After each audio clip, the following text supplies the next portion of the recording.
तो hi friends, good morning है आप सभी का। गुड मॉर्निंग, सत श्री अकाल, नमस्ते, आजाब, आदाब। ठीक है, चलिए शुरू करते हैं आज का टॉपिक जोहार।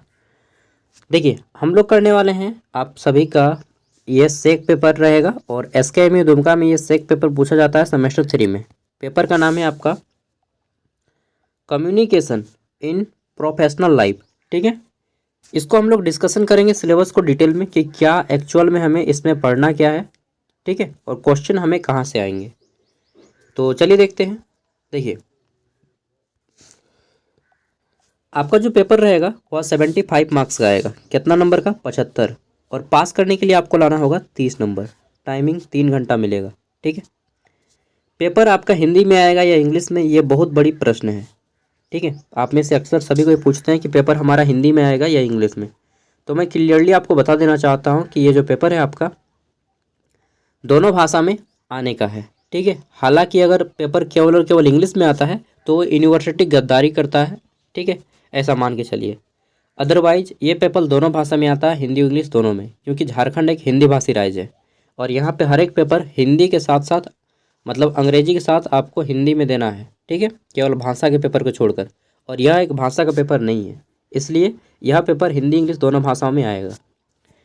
देखते हैं इसमें पढ़ना क्या है। ठीक है, मैं हिंदी में डिस्कस करता हूँ, आप चाहे तो इंग्लिश में भी यहाँ पे पढ़ सकते हैं। पहला यूनिट है आपका यूनिट 1। इसमें आपको पढ़ना है definition of communication, process of communication. ठीक है, कम्युनिकेशन मेथड, फिर आपका objective of communication, principle of communication, अभी हम लोग हिंदी में बात करेंगे, फिर concept of communication and importance of business communication. ठीक है, देखिए हिंदी में है कि संचार क्या है। संचार मतलब होता है दोस्तों अपने मस्तिष्क में उठ रही विचारधाराओं, अपने मतलब अपने अंदर की भावनाओं या विचारों को दूसरे व्यक्ति तक पहुंचाना। ठीक है, संचार है। और पहुंचाते हम लोग कैसे हैं? या तो बोल के किसी व्यक्ति को बताते हैं कि मेरे अंदर आपके प्रति ये विचार है। ठीक है, चाहे अपने आइडिया मतलब जो भी होता है ना कि हम आपको बता रहे हैं तो कि ये क्या है, मेरे विचार है जो मैं भी आपको बोल के सुना रहा हूँ, तो ये भी एक संचार है। बोल के आप संचार को बता सकते हैं। ठीक है, हम किसी भी व्यक्ति तक कुछ भी पहुंचाते हैं तो या तो बोलते हैं। ठीक है, दूसरी चीज़ बोलते नहीं है तो फिर लिख के हम आपको दे देते हैं, तो वो भी जान लेता है कि ये क्या करना चाहता है। अगर बोलते भी नहीं है, लिखते भी नहीं है, तो हमें इशारा करना पड़ता है। ठीक है, इशारा, जैसे अगर हम मुंडी 2 बार हिला देते हैं तो यस। ठीक है, अगर हम मुंडी को राइट और लेफ्ट घुराते हैं इसका मतलब नहीं। ठीक है, अगर हम लोग आई को मार देते हैं एक बार आँख तो हाँ अरे यार रास्ता क्लियर है, चलो जाओ। ठीक है, तो इशारा, गेस्चर, ये 3 तरीके होते हैं संचार के। समझ गए ना? संचार क्या है कि अपने भावनाओं या विचारों को किसी अन्य व्यक्ति तक पहुंचाना संचार कहलाता है। संचार के 3 माध्यम होते हैं, लिखित, मौखिक और इशारा। ठीक है, देखिए आप लोग समझ गए होंगे, इतना इतना तो समझिए चाहिएगा यार। अगला है संचार की प्रक्रिया। तो मैंने बता दिया संचार की प्रक्रिया क्या होती है, 3 गो होता है। ठीक है, अगला है संचार का मॉडल और संचार के उद्देश्य। मॉडल को जाने दीजिए। उद्देश्य, संचार क्यों करते हैं? तो हम किसी व्यक्ति की मदद करने के लिए संचार करते हैं या फिर अपने विचारों को दूसरे व्यक्ति तक पहुंचाएं जिससे उसको कुछ फ़ायदा हो। ठीक है, जनरली क्या होता है, अपनी सहयोग। ठीक है, चाहे हम दूसरे को क्यों बताते हैं, या तो उसका फ़ायदा होगा, चाहे अपना सहयोग होगा, चाहे हमारा आदान प्रदान होगा भावनाओं का। ठीक है, तो संचार के उद्देश्य आप लिखिएगा कि संचार के उद्देश्य इसलिए है हम लोग किसी व्यक्ति को बोलते, सुनते या लिखते या इशारा इसलिए करते हैं ताकि अगला व्यक्ति मेरी बातों को समझ सके, सुन सके, जिससे उस व्यक्ति की लाभ हो सके। ठीक है, चाहे हमारा लाभ हो सके। ठीक है, मतलब एक दूसरे की मदद करने के लिए हम लोग संचार का प्रयोग करते हैं। संचार का उद्देश्य क्या है? एक दूसरे की मदद करना। ओके, मैं एकदम अपने शब्दों में समझा रहा हूँ, किताबी भाषा को बिल्कुल गोली मारो। अगला है संचार के सिद्धांत। संचार के सिद्धांत क्या हैं? तो देखिए जब भी हम संचार करते हैं तो उसमें कुछ चीज़ें इंपॉर्टेंट होती हैं। जैसे आप जो भी चीज़ बोल रहे हैं स्पष्ट बोले, एकदम क्लियरली। हम लोग बोलते हैं ना, जो भी बोलना है साफ साफ बोलो, खुल के बोलो। ठीक है, दूसरी चीज़ स्पष्टता होनी चाहिए, पूर्ण होनी चाहिए। जो भी आप बोल रहे हैं पूर्ण हो, कंप्लीट सेंसेबल हो। ऐसा नहीं कि आधा अधूरा बोलेंगे। अब बोलेंगे हम कौवा, क्या कौवा? कौवा क्या, कुछ बोलो यार, कौवा क्या क्या, तो हम बोलेंगे कौवा ने उसके मुंह से रोटी छीन के ले गया। ठीक है, तो ये हुआ पूरा सेंस। आधा अधूरा नहीं, कंप्लीट सेंस देना चाहिए। ठीक है, स्पष्ट बोलना चाहिए। तीसरी चीज़, आप जब भी बोलते हो, ठीक है, तो हिचकिचाहट का प्रयोग ना करें। फोर्थ चीज़, आप जब भी बोलते हो सच बोलें, झूठ ना बोलें। ठीक है, तो इस तरह से आपके संचार के बहुत सारे सिद्धांत हैं। जनरली 7 सिद्धांत माना जाता है। 7 C ऑफ कम्युनिकेशन इसको इंग्लिश में बोला जाता है। ठीक है, नेक्स्ट है हमारा व्यावसायिक संचार की अवधारणा। ठीक है, और इसका महत्व। व्यावसायिक संचार क्या है, इसकी अवधारणा जानते हैं और फिर इसका महत्व जानेंगे। तो देखिए, व्यावसायिक संचार क्या है। जब हम लोग बिजनेस पर्पस से अपना भाषण रखते हैं, ठीक है, या अपना लेक्चर देते हैं बिजनेस के पर्पस से, हम लोग बोलते हैं ना कि आज मेरा इंटरव्यू है, चाहे आज मुझे अपने कमेटी के सामने मीटिंग में बोलना है। ठीक है, तो ये क्या है, व्यवसाय की अवधारणा। और ऐसा तो नहीं है कि आप अपना घर में जैसा बोलते हैं वैसे ही आप बिजनेस में बोलिएगा, नहीं, आप तब प्रैक्टिस करके जाते हैं घर पे। ठीक है, ताकि मुझसे कोई गलती ना हो। तो जब भी हमें बिजनेस पर्पस से कुछ भी चीज़ बोलना होता है तो हम लोग उसका पूरा ध्यान रखते हैं। ठीक है, इसका महत्व क्या है, इसका महत्व ये है कि हमें उस संचार से जब हम बोलते हैं, ठीक है, तो उससे लोग आकर्षित हों, हमारी भावनाओं का लोग रिस्पेक्ट करें और हमारी बातों को समझें। ठीक है, तो इसलिए संचार, अगर आप बिजनेस करते हैं तो बोलते हैं कि कम्युनिकेशन स्किल आपकी बहुत अच्छी होनी चाहिए। जैसे अब समझाएं कैसे। सपोज दैट आपने शोरूम खोला है, ठीक है, तो वहाँ पे जाइएगा तो सबसे पहले पूछिएगा ना, भाई साहब मुझे एक गाड़ी चाहिए, तो वो क्या बोलेगा, अबे जो भी पसंद है डायरेक्टली बोलो, ऐसा नहीं ना बोलेगा। वो बोलेगा आइए सर बैठिए। ठीक है, तो वो लोग रिस्पेक्ट से बात करता है। ठीक है, तो वैसायिक संचार में आपको आदरपूर्ण भावना का प्रयोग करना होगा। ठीक है, शिष्टाचार का प्रयोग करना होगा। उसके बाद आपको भाषा, जो आप भाषा का प्रयोग करते हैं, एक से ज़्यादा आपको भाषा सीखना होगा, जिसमें आपका इंग्लिश हो गया, हिंदी हो गया, यहाँ के क्षेत्रीय भाषा आपको आनी चाहिए। ठीक है, तभी आप अच्छे से संचार कर पाएंगे। नहीं तो कोई आप जैसे कोई भी दुकान, ठीक है, आप कोई भी बिजनेस कर रहे हैं, किसी से पूछिएगा कि सर डायरेक्ट आप सिंपल से देखिए, स्कूल में भी आप पूछते हैं कि सर मुझे इस चीज़ की आवश्यकता है, तो मेरा एडमिट कार्ड कब से डाउनलोड होगा। ऐसा नहीं ना बोलते हैं कि भाई बताओ ना यार एडमिट कार्ड कब आएगा, नहीं बोलते हैं। क्यों? क्योंकि वो आपका दोस्त नहीं है।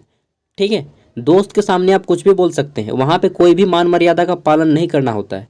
लेकिन जब हम बिजनेस पर्पस से किसी व्यक्ति के साथ बोलते हैं कुछ भी चीज़, ठीक है, चाहे किसी से हम रिलेशन बनाना चाहते हैं कुछ भी, तो हमें अच्छा संवाद की आवश्यकता होती है। ठीक है, एक विनम्र स्वभाव की आवश्यकता होती है, विनम्र संचार की आवश्यकता होती है। इसलिए बोला जाता है कि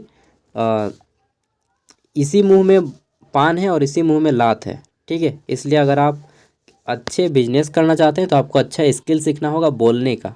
ठीक है, कम्युनिकेशन स्किल सीखना होगा।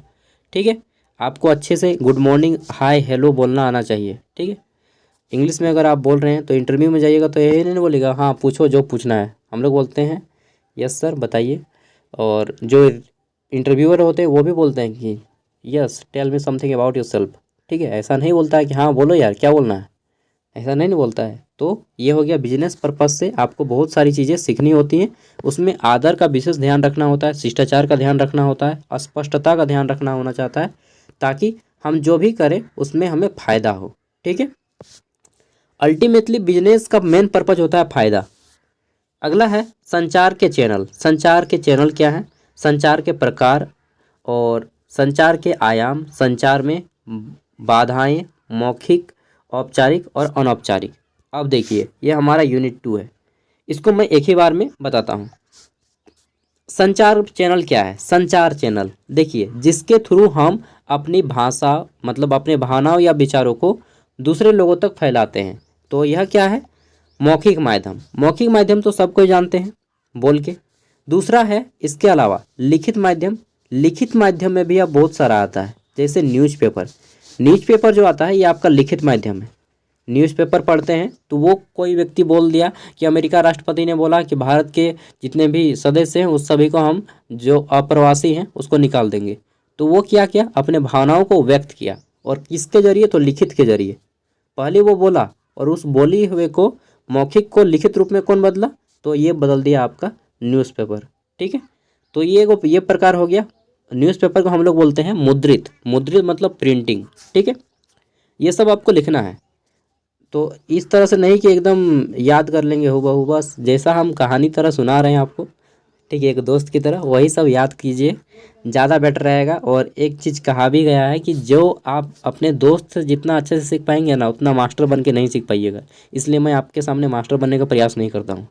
ठीक है, just we are friends. Okay, तो ये हो गया लिखित माध्यम।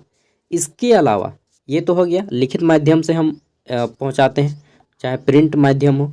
दूसरा, हम अपने भावनाओं को, विचारों को, अपने संचार को ऑनलाइन के जरिए पहुंचाते हैं लोगों तक। ऑनलाइन, इसमें अब क्या बोलेंगे, तो ऑनलाइन संचार।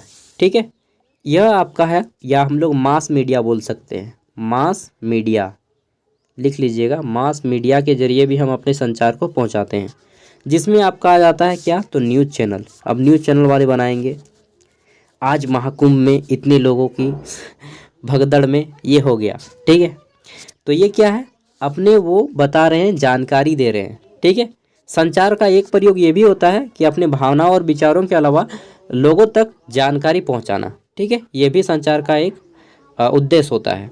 तो ये क्या है, ये तो आपका लिखित माध्यम में नहीं है और मौखिक है, लेकिन मौखिक के साथ साथ आपका क्या है, ऑनलाइन में आ रहा है। तो इसको हम लोग बोलेंगे मास मीडिया के द्वारा संचार को फैलाया जा रहा है।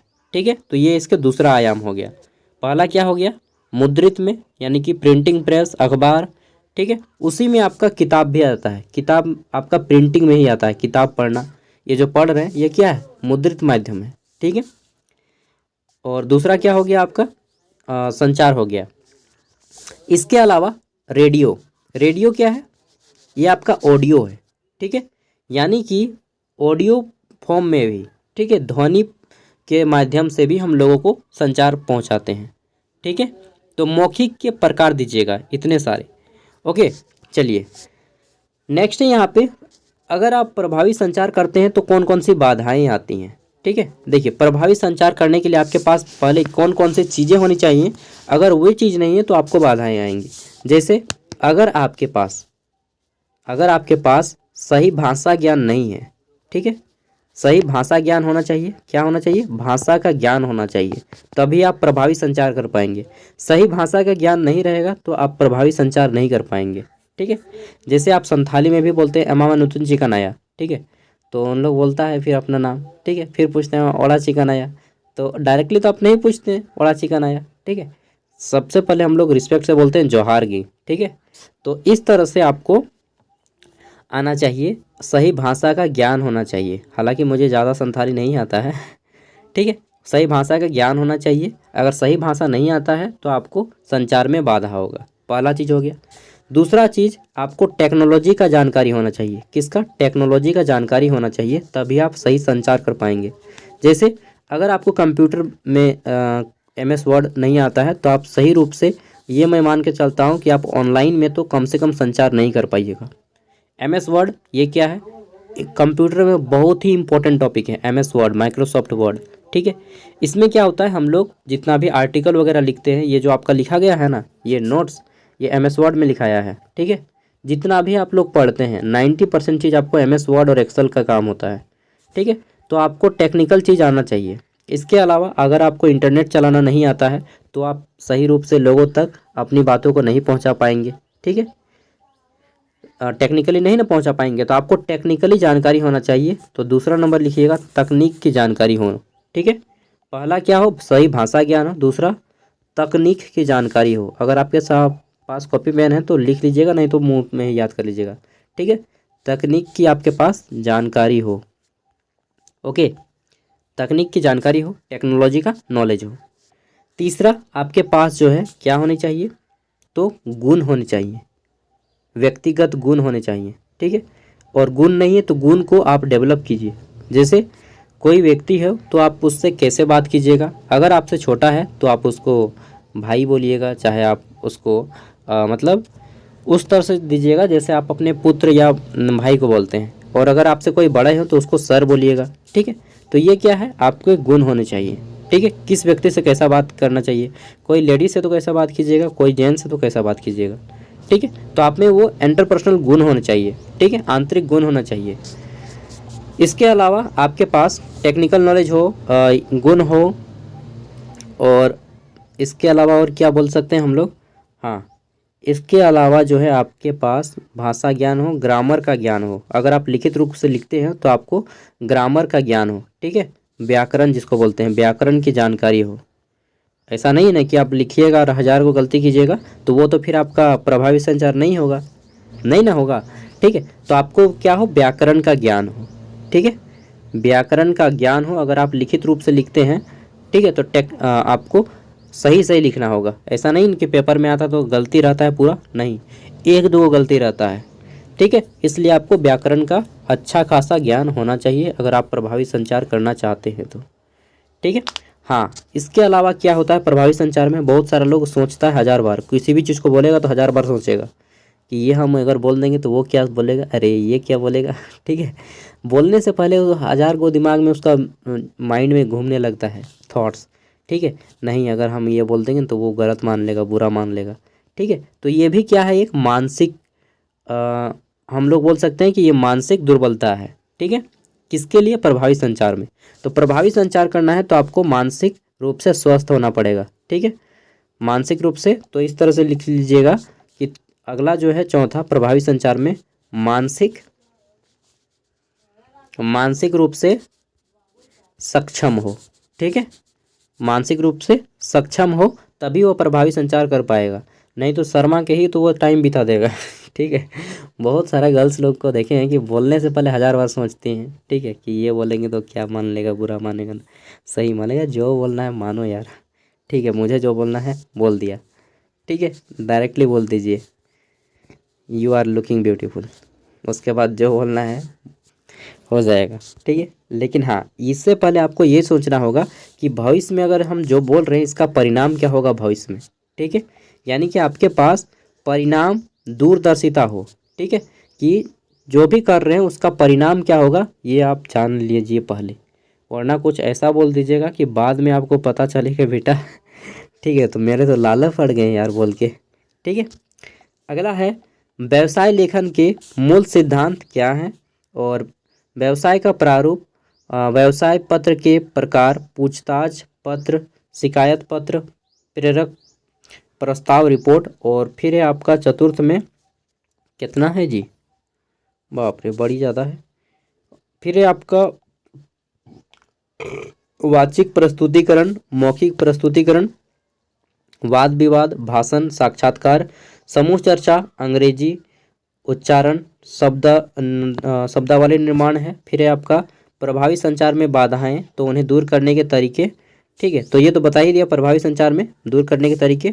सुनना, सुनने का महत्व, सुनने के प्रकार, सुनने में बाधाएं और उन्हें दूर करना, और सुनने की स्थितियाँ, सुनने के कौशल का विकास करना। सोशल स्पेस में डिजिटल संचार, ट्विटर, फेसबुक जैसे सोशल मीडिया प्लेटफॉर्म। देखिए ये क्या है, पहले हम लोग इसको समझ लेते हैं, उसके बाद ऊपर चलेंगे। तो सुनना भी एक प्रकार की कला है। बहुत सारे लोग देखिएगा कि किसी का बात नहीं सुनते और बीच में बोल देते हैं, तो ये क्या है, हम लोग बोलते हैं कि पहले मेरा बात सुनो ध्यान से, ठीक है, उसके बाद बोलना। तो ये क्या होता है, सुनने की एक प्रक्रिया। सुनना क्या है, किसी व्यक्ति, जब कोई व्यक्ति आपके सामने अपने मनोभाव को प्रकट करे या कोई जानकारी दे तो पूर्णतः उसकी बात को सुनना, उसके बाद अपनी प्रतिक्रिया देना। ठीक है, ये क्या है, सुनना है। ठीक है, सुनना क्या है कि जब कोई व्यक्ति अपने मनोभाव या जानकारी को प्रकट करे आपके सामने, तब उसकी बात को पूर्णतः सुनना, उसके बाद अपनी प्रतिक्रिया देना, ये होता है सुनना। ठीक है, ऐसा नहीं कि केवल सुन लिया और चुपचाप है। अब बोलेगा कुछ तो बोलो यार, है बोलो कुछ, क्या करेंगे हम। ठीक है, तो सुनना ये होता है कि अपनी बात, इसके बाद आपको प्रक्रिया देना है। सुनने में बाधाएं, सुनने में बाधाएं क्या हो सकती हैं, कोई बहरा व्यक्ति है, अब उसको कुछ भी बोल रहे हैं, उसके बाद बोलेगा है, क्या बोला, बोलेगा है कुछ नहीं सुने, हम बहरा हैं, तब आप मुड़ पिटिएगा, अरे बाप हम क्या बोल रहे हैं इसके सामने। तो सुनने में बाधा क्या है कि बहरा हो। दूसरा, सुनने में क्या बाधाएं हो सकती है, पहली बाधा तो होगी बहरा हो, ठीक है, व्यक्ति बहरा हो। दूसरा, व्यक्ति उस भाषा का ज्ञान ना हो जिस भाषा में आप बोल रहे हो। अब जैसे किसी के सामने आप इंग्लिश में बोल रहे हैं और उसको इंग्लिश आता ही नहीं है, ठीक है, आप पूरा बोल रहे हैं उसको, हाँ फलना ढिमका, ठीक है, बोल रहे हैं stop beating around the bush and listen to me, there was no words in your weeds. अब बोलिएगा ये तो हमको समझ में ही नहीं आ रहा मैंने क्या बोला, ठीक है, हो सकता है आपको भी समझ में नहीं आ रहा है कि मैंने क्या बोला, ठीक है। तो आपको उस भाषा का नॉलेज होना चाहिए जो आपको अगला व्यक्ति बोल रहा हो, तभी आप उसके बात को समझ पाएंगे और सुन पाएंगे, ठीक है। हालांकि मैंने बोला stop beating around the bush and listen to me, there was no words in your weeds, ठीक है, इसका मतलब हुआ कि इधर उधर की बातें करना बंद करो और सीधे अपने बातों को रखिए, ठीक है, आपके बातों में कोई वजन नहीं है। चलिए, तो आपको भाषा का उचित ज्ञान होना चाहिए, जो व्यक्ति आपको सुना रहा है तभी आप अच्छे से सुन पाएंगे, ठीक है। 2 चीज़ें बता दीजिए काफ़ी है। उसके बाद उन्हें दूर करना और सुनने की स्थितियाँ, तो दूर करना क्या, तो वही आपको जो कमी है उसको दूर करना होगा, तभी आप व्यक्ति को अच्छे से सुन पाएंगे। सुनने की स्थिति, ठीक है, अब जैसे कोई व्यक्ति दौड़ रहा है और उसको किसी आप सुनाइएगा तो वो नहीं ना सुनेगा। सुनने के लिए पहले आपको उसका टाइम लेना होगा कि देखिए भाई मेरे पास इतना है, मैं आपको बता देता हूँ, ठीक है, 2 मिनट रुको मैं आपको समझाता हूँ। तो सुनने के लिए व्यक्ति इंटरेस्टेड हो तभी वो आपकी बातों को समझ पाएगा। ऐसा होता है ना कभी कभी कि व्यक्ति आपसे बात करने का सुनने का भी मन नहीं करता है, वो आप उसको बोले जा रहे हैं, ठीक है।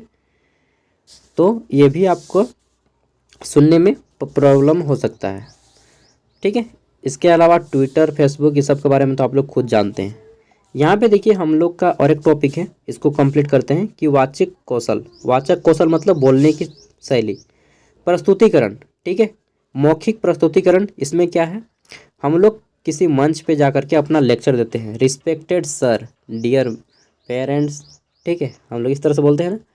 तो respected sir, I am introducing to your self, ठीक है, तो इस तरह से बोलते हैं जब हम लोग गणतंत्र दिवस हो गया, स्वतंत्रता दिवस हो गया, इंडिपेंडेंस डे, ठीक है, या फिर स्कूल का एनुअल डे होता है, उस टाइम पे हम लोग अक्सर लेक्चर देते हैं हिंदी में। चाहे यहाँ पे उपस्थित सभी शिक्षक गणों को मेरा सादर प्रणाम, ठीक है। तो ये क्या है, मौखिक प्रस्तुतिकरण है। मौखिक प्रस्तुतिकरण का हम लोग प्रयोग कब करते हैं, किसी भी फंक्शन में, ठीक है, किसी भी समारोह में, और इसका प्रयोग बहुत ही नियम और आदर के साथ करना चाहिए। ये सारी चीज़ें आपको लिखनी है, ठीक है। अगला है वाद विवाद। वाद विवाद का प्रयोग हम लोग कहाँ करते हैं, अक्सर क्विज कंपटीशन जहाँ पे होता है, स्कूल में और कॉलेज में, ठीक है, या फिर हम लोग बोल सकते हैं कि ऑफिस में, ठीक है। वाद विवाद का एक तरह से सेशन रखा जाता है जिसमें एक पक्ष दूसरा पक्ष किसी खास मुद्दे पे डिस्कस करते हैं। जैसे अब बोल देगा कि बताइए बाल विवाह सही है या गलत है, ठीक है। अब क्या कौन बोलेगा, चाहे बोल देगा कि दहेज प्रथा सही है या गलत है। अब इधर 5 आदमी बोलेगा सही के पक्ष में और 5 आदमी बोलेगा गलत के पक्ष में। सही के पक्ष में, जैसे सही के पक्ष में क्या क्या तर्क देगा कि बाल विवाह गलत है या नहीं करना चाहिए। इससे क्या है समाज में अगर दहेज प्रथा पे बोल रहे हैं ना, हाँ, दहेज प्रथा सही के पक्ष में अगर हम बोलें कि दहेज प्रथा जो है ये बोलता है गलत है। कैसे गलत है, ये बोल रहा है कि नहीं दहेज प्रथा गलत चीज़ है, इसमें क्या है कि यह विवाह नहीं व्यापार बन जाता है। 5 लाख में आप दहेज लेते हैं तो ये क्या है, व्यापार हो गया। ये बोलता है काहे नहीं लेंगे दहेज, लड़की का बाप भी तो बोलता है कि सरकारी नौकरी का दूल्हा चाहिए, ठीक है। तो उसके जब वो बोल रहा है कि वो तो खुद बोल रहा है कि हमको दूल्हा चाहिए सरकारी वाला, ठीक है, तो ये तो हम लेंगे ही 5 लाख, ठीक है। तो ये भी इसका भी कहना सही है। तो इस तरह से होता है वाद विवाद, ठीक है। ऐसा बोलो कि दोनों का पक्ष, ऐसा नहीं लगे कि कोई एक पक्ष कम है, ठीक है, दूसरा पक्ष भारी है, ऐसा लगे कि दोनों पक्ष मजबूत है। हालांकि मैं नहीं लूँगा, ठीक है। इसका सही आंसर होगा कि यह गलत है। जो बोले कि हमें गवर्नमेंट वाला दूल्हा चाहिए, तब उसको क्या कीजिए, केवल उस पर्सन की मानसिकता को बदलने की ज़रूरत है, ठीक है, ओके। तो जो ऐसा धारणा रखता है कि नहीं भाई हमको तो गवर्नमेंट वाला ही चाहिए, तो उसकी मानसिकता खराब है, उसको दिमाग खराब हो गया है, ठीक है, और क्या बोलेंगे, पागल है। नेक्स्ट है हमारा वाचिक कौशल हो गया, प्रस्तुतिकरण, वाद विवाद हो गया। भाषण या साक्षात्कार। साक्षात्कार क्या होता है, इंटरव्यू। जब आप किसी जगह पे आप लोग क्या होता है इंटरव्यू देने जाते हैं जॉब के लिए, ठीक है। तब आपको अपने बारे में बताना होता है, आपके काम के बारे में बताना होता है कि आपने कहाँ पे काम किया। ठीक है, आपको अपने बारे में जानकारी देना होता है, अपने काम के बारे में जानकारी देना होता है, अपनी शिक्षा के बारे में जानकारी देना होता है। और जब साक्षात्कार के लिए जाते हैं तो उस जॉब को क्यों करना चाहते हैं ये बताना होता है। ठीक है, तो इतनी चीज़ें आपको साक्षात्कार में बतानी है। क्या क्या? अपने बारे में, अपने काम के बारे में, आपके पास क्या अनुभव है उसके बारे में। ठीक है, आपकी शैक्षणिक योग्यता के बारे में, एजुकेशन क्वालिफिकेशन के बारे में, और फिर आप उस काम को क्यों करना चाहते हैं ये बताना है। ठीक है, तो बोला जाता है कि बताइए why you became an IAS officer. ठीक है, तब बताइएगा यार मुझे ना बहुत ज़्यादा घूस लेना है, इसलिए मैं IAS बनना चाहता हूँ। ठीक है, जनरली आदमी IAS क्यों बनना चाहता है मालूम? उन लोग चाहता है कि मुझे समाज में बहुत फेम चाहिए, बहुत नाम चाहिए, इज्जत चाहिए, रुतबा चाहिए, पैसा चाहिए, एकदम हीरो जैसा लाइफ स्टाइल हो, इसीलिए IAS बनना चाहते हैं। यही ज़्यादातर आदमी सोचता है। ठीक है, भले कोई कितना बात को छिपाए, लेकिन वही सोचता है कि मुझे पूरा इज्जत मिले समाज में, हर कोई मेरा रिस्पेक्ट करे। ठीक है, और मेरे पास अच्छा अच्छा गाड़ी हो, हर कोई सलामी ठोके। हालांकि नहीं बोलता है, बोलता है कि नहीं मुझे समाज सेवा करना है। अरे भाई, समाज सेवा करना है तो NGO खोलो, बैठो। ठीक है, समाज सेवा वैसा होता है। समाज सेवा करना है तो स्कूल में पढ़ाओ। ठीक है, गरीब बच्चों को पढ़ाओ, ये होता है समाज सेवा। IAS बन के बढ़कर समाज सेवा करिएगा। ठीक है, और इतना भीड़ में IAS बनना नामुमकिन है। मैं भी बनना चाहता था, लेकिन रियलिटी पता चल गया तो मैं निकल गया वहाँ से। अब सोचा कि नहीं यार, अब IAS वगैरह नहीं बनना है, बनना है असिस्टेंट प्रोफेसर। ठीक है, प्रोफेसर बनना है हमको अब। चलिए तो आगे देख लेते हैं। नेक्स्ट है हमारा ग्रुप डिस्कशन। क्या है ग्रुप डिस्कशन? तो ग्रुप डिस्कशन यही है कि 5 गो व्यक्ति इधर ग्रुप में बैठेगा, 5 व्यक्ति मतलब 5-6 गो व्यक्ति का ग्रुप रहेगा। ठीक है, 5-6 व्यक्तियों का ग्रुप रहेगा और वे आपस में किसी खास टॉपिक पे बातचीत करेंगे। ठीक है, उसके अच्छाइयाँ और बुराइयों के बारे में। ओके, जैसे यहाँ पे ग्रुप डिस्कशन में कोई बोल देगा बताइए सती प्रथा तो बहुत पुराना हो गया। ठीक है, कोई बोल देगा GST अच्छा है या ख़राब है। ठीक है, तो इसके ऊपर बताइए, और 5 गो व्यक्ति ग्रुप डिस्कशन कर रहा है आपस में। ठीक है, तो ग्रुप डिस्कशन क्या है? किसी खास टॉपिक पे व्यक्तियों द्वारा सही या गलत, ठीक है, उसके लाभ और हानि के ऊपर चर्चा करना। फिर है आपका अंग्रेजी उच्चारण, शब्दावली निर्माण। ये सब ग्रामर से आएगा। अंग्रेजी उच्चारण और शब्दावली निर्माण ये आपका ग्रामर में आ जाता है। इसके अलावा आता है व्यावसायिक पत्र लेखन। तो देखिए, व्यावसायिक पत्र लेखन तो आपका रिटर्न करने को आएगा। ठीक है, कि कैसे हम लोग बिजनेस लेटर लिखते हैं, व्यवसाय प्रारूप, व्यवसाय पत्र के प्रकार कितने होते हैं, और पूछताछ पत्र, शिकायत पत्र, प्रेरक पत्र और प्रस्ताव पत्र लेखन। तो ये सारा आपका पत्र लेखन में आ जाता है। बाकी जितनी भी चीज़ें लिखने की थी, ठीक है, वो मैं आपको बता दिया हूँ इसी वीडियो में। हालांकि वीडियो काफ़ी लंबा हो गया, और अगर टाइम मिला तो मैं नेक्स्ट वीडियो लाऊंगा जिसके ऊपर मैं आपको रिटर्न में क्वेश्चन आंसर करवा दूंगा। ठीक है, इस वीडियो के माध्यम से हम लोगों ने सिलेबस को बहुत अच्छे से एक्सप्लेन किया। आई होप कि सिलेबस को केवल जानने से आप लगभग 40% जो है ना, यहाँ से तैयारी आप अपना कर लिए होंगे। ठीक है, अगर कोई नहीं भी पढ़ा होगा फिर भी इतना ज़रूर पढ़ लिया होगा इसी वीडियो में कि आप इजीली एग्ज़ाम को क्रैक कर सकते हैं। ठीक है, एटलीस्ट। चलिए bye, all the best. Exam Hindi में ही आएगा, और हिंदी में ना भी आए तो आपको हिंदी में लिखना है। बोल दीजिएगा सर, अगर क्वेश्चन इंग्लिश में आता है तो बोल दीजिएगा सर मुझे हिंदी आता है, मुझे इंग्लिश नहीं आता है। सो मैं इस क्वेश्चन का जो क्वेश्चन ही नहीं केवल आएगा, तो क्वेश्चन को आप हिंदी में लिख लीजिएगा एक बार, उसके बाद इसका आंसर हिंदी में कीजिए।